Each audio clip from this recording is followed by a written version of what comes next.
Welcome to the Housing Agency's video series on the Part 5 legislation. This is the fourth of 5 videos on Part 5 of the Planning and Development Acts 2000 to 2021. This video will offer some examples on how Part 5 is calculated when the transfer of homes on site is the agreed option. The legal interpretation of Part 5 derives from a significant 2007 judgment delivered by Mr. Justice Clarke. Throughout the case, the judge goes through the legislation and tries to interpret what was meant by each of the sections. His conclusions are set out in Section 7 of the judgment, which can be found in the link below this video. The judgment acknowledged the local authority's entitlement to receive 20% of the land or the equivalent of this under Part 5. It also looked at how an arbitrator would determine the number of homes to be transferred to the local authority under a Part 5 agreement. It set out an interpretation of the legislation for Part 5 costs or compensation.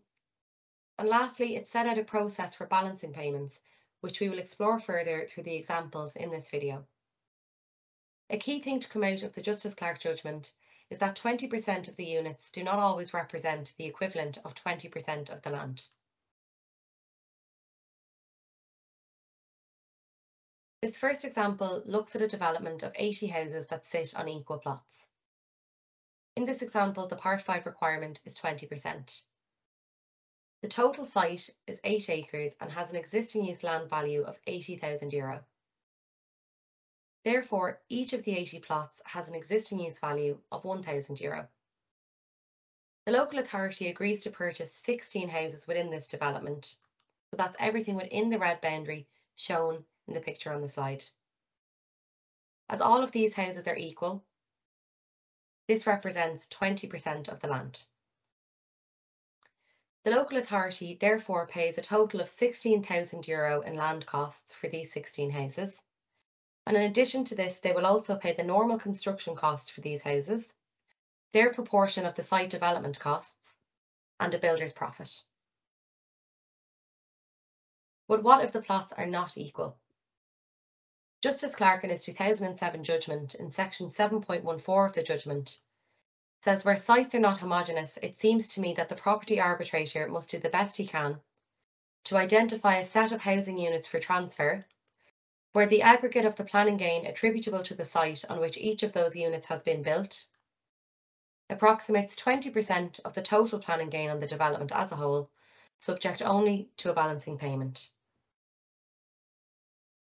This balancing payment will be looked at in further detail in our next examples.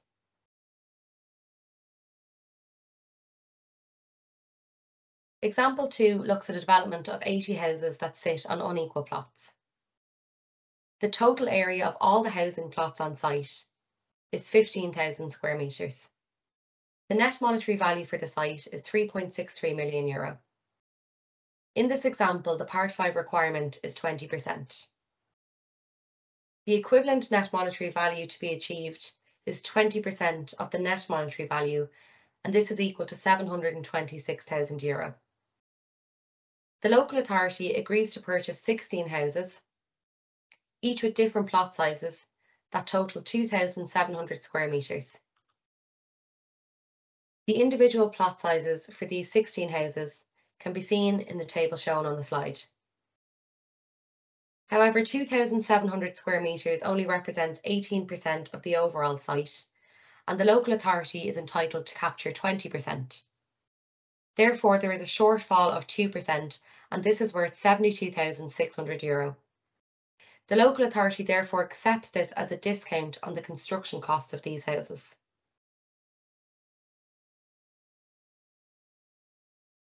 Our next example looks at a development of 44 apartments, all of different sizes. The total site area, or everything within the red boundary shown on the diagram, is 5,000 square metres. The total combined floor area of all of the apartments, that's everything in blue in the diagram, is 3,300 square metres. As all of the apartments have equal access to the rest of the site, the floor area can be used to apportion the site area to each apartment.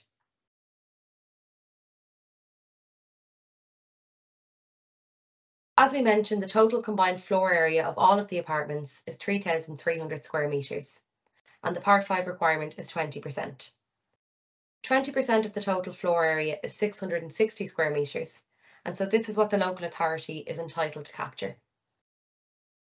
The local authority agrees to purchase 8 small apartments with a combined floor area of 528 square metres. However, this only represents a total of 16% of the total floor area, and therefore there is a shortfall on the equivalent net monetary value of 4%. The net monetary value for the entire site is €907,500.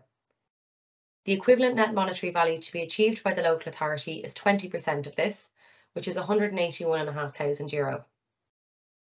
So far, the local authority has achieved 16% of this, but there is a shortfall of 4%, which is equal to €36,300. Therefore, the local authority will accept this amount as a discount on the construction costs of the apartments. Case studies with more complex Part 5 calculations for mixed developments of houses and apartments can be found in the link below this video. We hope you found this video useful. Other videos within this Part 5 series can also be found on the Housing Agency's YouTube channel. Thank you.